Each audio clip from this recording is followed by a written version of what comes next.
sarana mudah-mudahan adanya khusus di kampus 3 tuh penting masjid itu kan. Soalnya masjid. selain tempat ibadah itu kan tempat kumpul juga kan. Iya.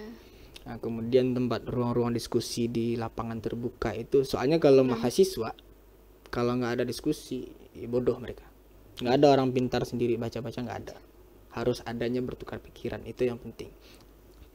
Assalamualaikum warahmatullahi wabarakatuh. Kembali lagi di podcast DKTV, TV Masa Depan Dakwah dan Komunikasi. Bersama saya Anissa Mardia Fajrika.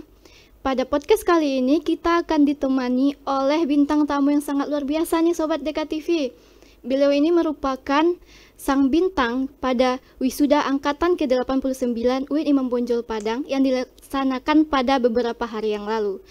Langsung saja kita sambut bintang tamu kita Bang Hafid Arsyad. Halo Bang Hafid. Halo Ica. Bagaimana kabarnya Bang? Baik, alhamdulillah. Alhamdulillah. Abang dari Prodi Sastra dan Bahasa Arab. Ya, bahasa dan sastra. Otomatis bisa bahasa Arab dong. Insya Allah. Boleh dong Abang nyapa sahabat DKTV menggunakan bahasa Arab gitu sambil perkenalan mungkin? Oke. Oke. Assalamualaikum warahmatullahi wabarakatuh. Waalaikumsalam warahmatullahi wabarakatuh. Ismi Hafid Arsyad, ana min qismil lughah al-arabiyyah wa adabiha fi kulliyatil adab wa ulumil insaniyah.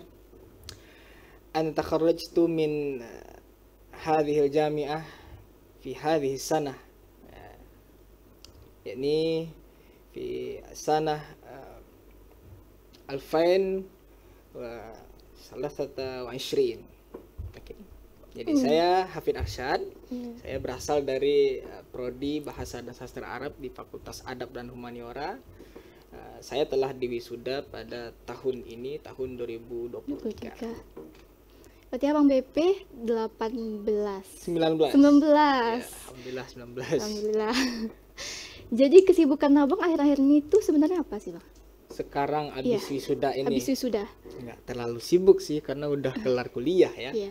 Jadi paling saya hari ini cuma ngisi-ngisi ngajar malam. Kadang kalau ada job siang ngajar juga ngajar. Ngajar di mana tuh Bang kalau boleh tahu? Kalau siang ngajar di pondok. Di pondok. Bahasa Arab ya tentunya sesuai jurusan. Bahasa Arab. Ada juga bahasa Arabnya kan buku itu. Ada buku fikih, ada buku sejarah juga kan tulisannya bahasa Arab. Iya. Nah, kalau yang malamnya khusus bahasa Arab. Kursus. Ya, khusus bahasa Arab saya ngajar. Oh, jadi Abang tuh kayak ngajar les. Kalau yang malam. Malam itu kayak privat, cuman di sebuah tempat kayak tempat tahfiz gitu. Oh iya. Nah, belajar tambahannya bahasa Arab. Itu Abang kegiatan Abang itu tuh emang udah dari waktu Abang kuliah atau emang pas udah wisuda nih baru aktif kayak Kalau gitu? yang malam itu udah tahun kemarin, semenjak tahun kemarin gitu kan, awal pertengahan tahun kemarin itu mulainya. 2022 berarti. Kalau yang siang itu udah lama sih, tahun 2021 udah mulai. Udah mulai. Berarti udah cukup lama ya Bang ya? Lumayan. Oh. Nah, Abang kan jadi wisudawan terbaik nih kemarin tuh dengan IPK 3,96 ya Bang ya? Iya, yang dituliskan itu. Oh, yang tidak dituliskannya gimana? Nggak tahu, kan penilaian orang ya. Iya, kan itu tinggi ya Bang ya? Iya. Tinggi. Nah sebenarnya Abang tuh ada ekspektasi nggak sih Abang bisa sampai ke situ? Atau mungkin emang dari awal kuliahnya Abang udah menargetkan nanti mau jadi wisudawan terbaik nih gitu? Atau sebenarnya ini kayak wah bisa jadi wisudawan terbaik gitu? Ya mungkin nggak ada target ya sama sekali untuk jadi lulusan terbaik lah atau inilah. Yang penting kita harus maksimalin aja, apakah itu kuliahnya, belajarnya di rumah, ataupun berbagi dengan yang lain. Itu aja sih paling. Jadi nggak ada target-target yang harus dicapai untuk jadi lulusan terbaik, enggak. Berarti ini tuh emang murni nggak itu ya? Maksudnya nggak dari awal tuh kan kadang ada orang berambisi kan Bang, nanti mau harus gini nih, harus jadi wisudawan terbaik gitu. Abang nggak ada kayak gitu? Nggak ada sih, soalnya kan kita sama-sama tahu kalau dunia perkuliahan itu semua pun orang juga bisa jadi lulusan terbaik kan. Artinya nggak ada persaingan juga di kampus. Misalkan di dalam lokal itu mau IPK-nya 4 semua juga bisa sebenarnya. Iya sih. Nah, itu aja sih. Jadi sebenarnya nggak ada target-target kayak kalau waktu SD contohnya, SMP, SMA kan ada rankingnya tuh. Iya ada. Nah, jadi mungkin kita perlu ada target. Tapi kalau kuliah ya kayaknya nggak ada. Nggak perlu ada kayak mengalahkan si anu, enggak. Abang berarti waktu SMA tuh SLTA lah ya. Waktu SLTA Itu di emang pondok. udah, ya abang di pondok. Mm. Oh emang udah kayak berprestasi gitu nggak dulu? Berprestasinya ya mungkin bisa dibilang begitu ya. Soalnya kan saya juga ikut juga beberapa kali perlombaan gitu. Baik itu tingkat kabupaten ataupun kota ataupun provinsi juga pernah. Perlombaan apa tuh bang kalau boleh tahu? Kitab kuning. Oke. Oh emang kayak makanya abang masuk sastra Arab ya? Iya. Oke. Nah, abang masuk UIN dulu tuh pakai jalur apa? Nah, Kan ada ini- 3 jalur tuh kan bang? Ini menarik nih. Ah, Jadi saya itu masuk UIN jalur Span Petekin. Span. Nah, kalau di pondok kan rata-rata itu nggak bisa. Maksudnya kan belum ada yang jalur Span Petekinnya dulu itu. Jadi saya itu ikut ujian di MAN 1 Padang. Oh iya. Nah, sementara kalau di tingkat pondok waktu itu belum ada yang namanya kelulusan. Lulusnya malah setelah akhir-akhir menjelang semester 1. Kalau di pondok. Jadi kita pakai ijazah MAN 1 untuk daftar Span Petekin. Oh. Gitu. Oh jadi di pondoknya tuh 7 tahun. Ya. 7 tahun. Dan abang tahun ke-6-nya tuh daftar di UIN. Ya. Dengan Bukan tahun. Jadi sistem di pondok itu ada namanya lompat kelas. oh, Kita boleh lompat kelas. Nah, ada sebuah tes yang kalau kita lulus tes itu, kita bisa naik kelas. Jadi, karena kebetulan alhamdulillah kita lulus di tes itu, jadi pas 6 tahun di sekolah, ya kan, tingkat sekolahnya 6 tahun di tingkat pondok disamakan dengan 7 tahun. oh iya. Gitu. Oh jadi gitu. Jadi abang masuknya Span Span Petekin. Petekin. UIN ini pilihan ke Pertama sih kayaknya. pilihan pertama. Dan itu kan masih sibuk-sibuk, itu masih di pondok ya. Iya. Jadi yang milihin orang tua aja. Kita kan nggak ada megang HP gitu Oh, kan iya. ataupun komputer. Jadi mau pilih apa ini, pilih ini aja udah. Oh jadi pilihan orang tua. Iya kan kita yang usulin gitu. Beliau Oh, aja yang iya. milihin. Nah, kalau boleh tahu berapa UKT abang waktu kuliah? Lumayan tinggi ya, 2.800.000 itu. Oh, itu emang udah dari awal 2.800.000. Iya.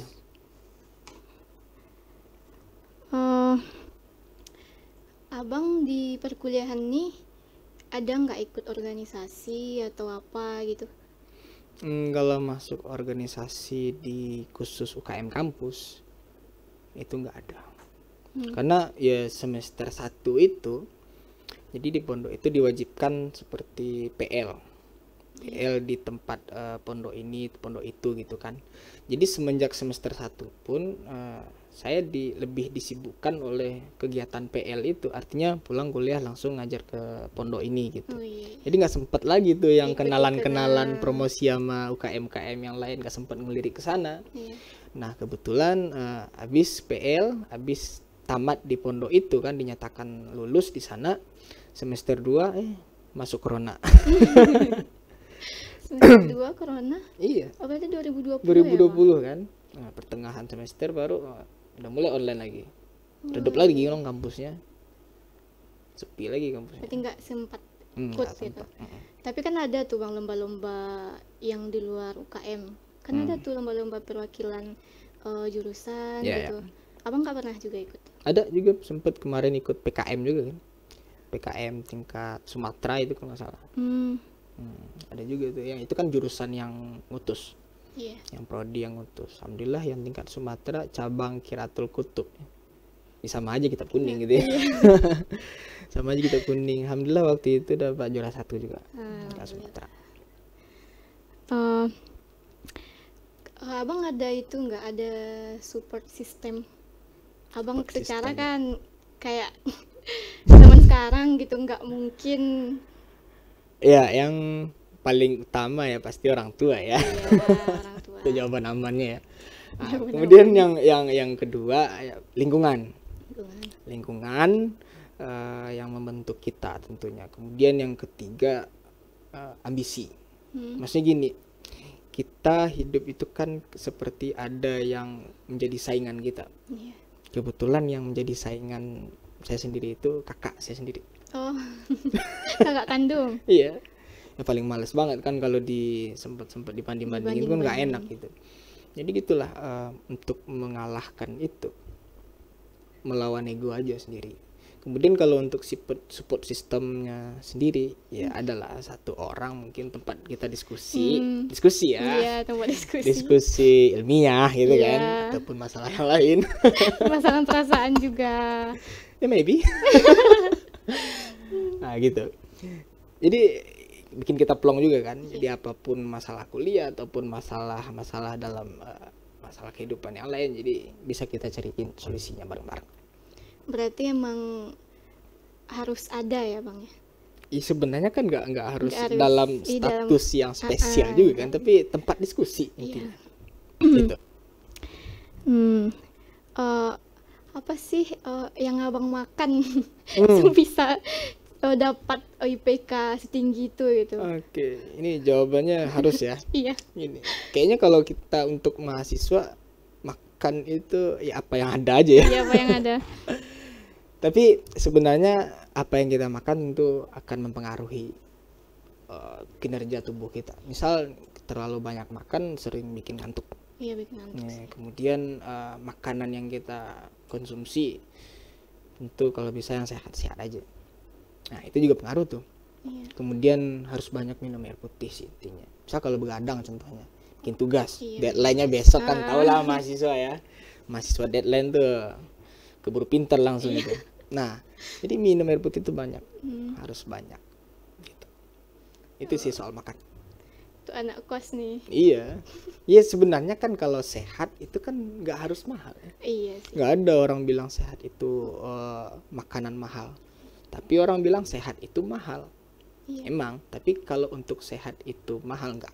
Iya, nggak ada. Ya kan, makanan yang untuk sehat itu nggak harus mahal gitu. Oh, jadi banyak-banyak minum air putih, Itu juga. makan makanan sehat. Iya, mungkin buah atau sayur juga kan. Ada nggak pengalaman berkesan menurut abang selama kuliah nih? Baik itu pengalaman yang menyedihkan mungkin atau yang bahagia. Ada nggak? Kalau menyenangkan ya barangkali karena kita hidupnya di asrama dulu. Ketemu orang-orang luar itu yang bikin kita canggung. Maksudnya canggung, wah pengetahuan mereka udah luas. Kita masih mentok di situ-situ aja.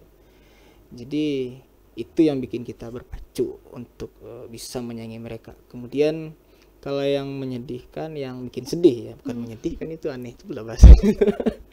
Kalau yang bikin sedih itu ketika kita sama-sama berjuang sama teman, kemudian ternyata dia berhenti kuliah atau barangkali dia lanjut di luar, jadi ya namanya juga perpisahan gitu kan, nggak ada sih perpisahan yang nggak bikin mewek gitu. Itu sih paling kalau menyenangkannya kita bisa saling semangat untuk mengejar apa yang kita inginkan. Kalau yang bikin sedih ya perpisahan sama orang-orang yang kita cintai gitu kan, teman-teman yang sama-sama berjuang sama kita, atau mungkin dosen-dosen yang udah pergi meninggalkan kita di waktu kuliah kita. Jadi cukup banyak juga ya pengalaman abang selama berapa tahun tuh abang kuliah? 3,5. 3,5. 1,5 sih sebenarnya, 2 tahun kan corona. Tapi kan itu tetap kuliah juga Bang. Iya ya, kuliah juga ya. Nah, kan kami sebagai masih kuliah kami kan Bang. Masih jauh perjalanan kami. Mungkin ada tips dan trik dari abang untuk bisa dapat IPK tinggi. Kalau IPK sebenarnya kalau masalah IPK yang tinggi itu ngikut aja sih sama hasil gitu kan. Jadi yang mau kita patokan itu gimana mencapai hasil gitu. Ada dosen saya yang bilang dulu, saya itu kuliah dulu mengkhatamkan semua isi silabus. Artinya dia pahamin semua materi di dalam silabus itu selama sebulan perkuliahan, semua mata kuliah. Sebulan perkuliahan? Iya, semuanya, pertemuan pertama sampai terakhir dia pahamin. Jadi intinya ya maksimalin aja kuliah itu, materinya ya dipahamin, kemudian hafal bahan diskusi untuk dibincangkan di kelas. Intinya belajar aja rajin gitu, baca banyak. Iya, membaca. Karena bagi orang sebenarnya S1 itu waktu membaca. Waktu membaca. S1 waktu membaca, S2 itu untuk memahami, S3 baru ngambil kesimpulan gitu lah. Jadi S1 itu kalau kurang baca ya sama aja bohong kuliahnya. Gitu. Jadi intinya banyak-banyak membaca. Oke, iya. Right. Harapan abang untuk UIN ada nggak? Wih, banyak banget sih. Yang dari segi apa dulu nih? Dari segi semuanya lah. Oke. Dari segi sarana dulu ya. Sarana. Dari segi sarana Sarana di kampus. ya, 3 semuanya lah, 3, 2, 1 kan mungkin jadi hotel nanti ya. Kalau sarana mudah-mudahan adanya khusus di kampus 3 tuh, penting masjid itu kan. Soalnya masjid. selain tempat ibadah itu kan tempat kumpul juga kan. Iya. Nah, kemudian tempat ruang-ruang diskusi di lapangan terbuka itu, soalnya kalau mahasiswa kalau nggak ada diskusi ya bodoh mereka. Nggak ada orang pintar sendiri baca-baca, nggak ada. Harus adanya bertukar pikiran, itu yang penting. Tempat diskusi artinya harus ada tempat yang teduh, kemudian ruang-ruangan terbuka, dihidupin lagi itu dunia hidup, duduk melingkar gitu. Iya. Nah itu untuk sarana. Kemudian yang kedua untuk perhatian kampus sih untuk mahasiswa, saya lihat tuh agak kurang. Kenapa? Karena banyak tuh di antara prodi-prodi di fakultas, semua fakultas, anak-anak yang berprestasi itu kurang dilirik, kurang dilihat banget. Yang berprestasi dalam Ya, apakah itu perlombaan atau dunia yang lain, maksudnya kan nggak harus dunia perlombaan aja kan prestasi itu. Mungkin dia pintar di bidang IT, kenapa nggak dikasih fasilitas? Mungkin dia pintar di bidang dakwah, kenapa nggak disaranin dia ke sana, diarahin dia ke sana? Ya kayak cuek aja. Misal ada temen misal juara nih, juara 1, ya dilihat biasa-biasa aja gitu kayak mahasiswa yang lain. Aturannya itu kan jadi ikonik nantinya. Jadi nilai jual nanti sebenarnya, baik itu untuk jurusan terutama, apalagi untuk kampus nanti ke depannya. Nah, sama aja kayak di Indonesia contohnya kan. Indonesia itu kan maju kalau mereka lebih memberikan perhatian lebih kepada orang-orang hebat. Nah, itu untuk kampus ya. Kalau untuk mahasiswanya sendiri ya lebih rajin baca aja itu paling. Kemudian tata krama ke dosen, ke guru ataupun ke orang tua kayak CS gitu kan. Kan orang tua juga. Maksudnya nggak dosen doang yang sebagai orang tua kita di kampus, orang-orang yang jauh umurnya di atas kita ataupun senior kita juga harus adanya sikap dari yang bawah ke atas. Begitu juga yang di atas ke bawah. Iya. Nggak bisa dong Saling bawa doang menghormati, yang hormat-hormat, tapi yang di atas mena-mena kan nggak mungkin doang. Ntar banyak demo juga. Jadi yang di bawah intinya harus menyayangi juga bagaimana senior ke junior, bagaimana merangkul itu diwujudkan, bagaimana rasa sayang dari yang bawah itu ditimbulkan. Nah, itu perlu bagi mahasiswa. Oke, mungkin itu. Kalau harapan untuk UIN, berhubung UIN yang apalagi di kampus 3 kan Bang, itu kan kampus baru. Jadi mungkin kayak Abang bilang tempat diskusi masih kurang. Karena sana kan pohon-pohonnya juga masih belum hidup ya malah. Iya, belum hidup. Bukan belum gede, belum hidup malah. Di atas kan Bang. Masjid juga mungkin masih dalam proses. Terus ada kendala Abang selama kuliah tuh apa aja? Kendala waktu kuliah tatap muka nih. Ya kalau tatap muka dulu kuliahnya paling kendalanya saya kira nggak ada ya, maksudnya aman-aman aja. Paling kendalanya ya waktu corona doang kan. Kalau corona kendalanya apa? Banyak banget. Apalagi dari diri sendiri tuh ngelawan ego gitu kan, bikin kita malas kuliah. Ataupun kalau ada yang tutup kamera tuh pasti tidur itu. Atau dia lari mungkin bawa motor juga kan. Nah itu banyak kendalanya kalau kuliah online, kurang maksimal jadinya. Iya, pembelajaran itu emang kurang banyak efisien, yang kurang masuk. Kurang masuk juga, karena cara kita menyimaknya juga kurang menghargai Iya. juga kan. Karena ilmu itu kan sebenarnya selain menghargai guru, menghargai ilmu itu sendiri. Ilmu itu nggak akan didapat kalau kita nggak menghargainya, kita nggak menyayangi ilmu. Gimana caranya kita dapat duit dari orang tua kalau kita nggak menghargainya? Iya. Ya kan. Emang Masa harus kita menghargai. menoleh keluar ke samping aja kalau kita meminta duit kan nggak akan dikasih juga kan. Iya sih. Gitu. Hmm. Hukum karma aja sih. Iya. Jadi kalau menurut abang, lingkungan pertemanan tuh berpengaruh nggak dengan abang yang sekarang nih, ha? Sangat. Circle ya. Iya, Anggaplah circle. circle toxic gitu ya. Jadi sebenarnya apa lingkungan kita itu menentukan masa depan kita. Bukan berarti kita nggak berteman, kita memusuhi orang, bukan. Kita harus berteman malah dengan siapapun. Jangan mau jadi manusia yang antisosial, nggak bisa, nggak ada orang yang hidup bisa sendiri. Tapi orang terdekat kita, lingkungan yang menjadi prioritas untuk ke depan kita itu yang utamain, gitu kan. Ya bisa, boleh nongkrong sesekali boleh, atau jalan-jalan sesekali boleh. Cuman jangan itu doang. Iya. Maksudnya masa depan kita nggak mentok di sana aja. Seimbang. Nah, jadi carilah lingkungan yang benar-benar positif yang bisa membentuk karakter kamu. Kalau nggak menemukan lingkungan itu, bikin lingkungan itu. Jadi kalau nggak ada ya bikin, kita Iya, yang bikin sekelompok orang, ya kayak kami tuh bikin sekelompok pejuang skripsi gitu lah. Jadi kami saling semangat. Iya.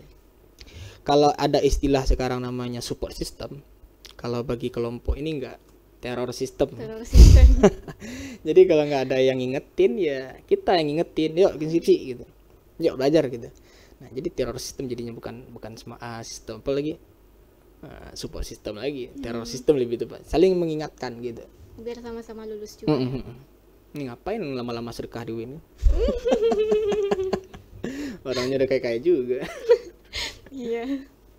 Berarti emang berpengaruh ya, Iya. circle ini. Sangat. Circle toxic tinggalkan. Enggak kan? Kalau nggak tinggalkan, kalau kamu ditinggalkan berarti kamu yang toxic. Jadi kalau nggak ada circle yang positif tuh ya bikin kita yang Kita rintis. yang bikin. Hmm. Nah, pertanyaan terakhir nih bang, pesan abang untuk pejuang skripsi. Pejuang skripsi, ya apa ya? Kalau untuk pejuang skripsi, sebenarnya kalau skripsi itu kan ada objek, terus ada teori yang mau kita bahas sesuai dengan objek itu bisa kita pertanggungjawabkan, ya udah sebenarnya. Jadi intinya skripsi itu nggak akan selesai kalau nggak dibikin. Sebenarnya mahasiswa itu bisa bikin skripsi. Yang nggak bisa itu membuat mengetiknya itu, membuat agar hati itu tergerak untuk mengetik, itu yang nggak bisa. Iya, memang. Itu yang bikin berat mahasiswa. Banyak tempat bertanya apakah itu dosen atau teman yang udah lulus barangkali. Chat sebentar sedikit kan nggak masalah, saling bertanya. Nggak ada karena guru itu, kalau ada guru yang nggak mau ditanya, berarti itu bukan guru. Berarti dia bodoh itu. Iya. Karena orang pintar dia nggak akan takut untuk ditanya. Iya, nggak akan takut berbagi ilmu juga. Iya, nggak akan takut, ilmu itu nggak akan habis dia kalaupun dibagi, malahan akan melekat atau bahkan bertambah dia. Nah itu, jadi jangan takut bertanya apakah itu dosen ataupun teman dengan cara-cara yang tentu dengan yang sopan gitu. Intinya skripsi itu dibikin dah. Iya, dibikin. Soalnya banyak yang ninggalin gitu. Karena nggak bikin. Iya. Karena nggak dibikin dan nggak mau bertanya. Orang yang nggak akan dapat sesuatu itu orang yang gengsi dan sok tahu dan nggak gerak gitu kan. Iya. Dia udah gengsi, artinya dia nggak dapet. Dia sok tahu, dia merasa udah tahu, artinya dia nggak gerak juga untuk mendapatkan. Sebenarnya dia nggak tahu. Iya sih. Nah, karena kesombongannya itu yang bikin apa yang dia dapatkan itu hilang. Kalau tentang dosen yang sulit ditemui itu gimana? Kan banyak banyak alasannya itu. Iya, kan dia punya kehidupan juga kan, dosen-dosen itu. Ya itu sih sebenarnya perjuangan kita mahasiswa ya. Gimana cara kita mengatur waktunya. Misal nih gini, kita nggak dapet sama dia hari ini, ya udah tanya aja lagi. Ya kalau tanya dengan sopan kan nggak masalah gitu kan. kebetulan dosen di adab itu terkenal baik-baik juga ya. Oh, iya.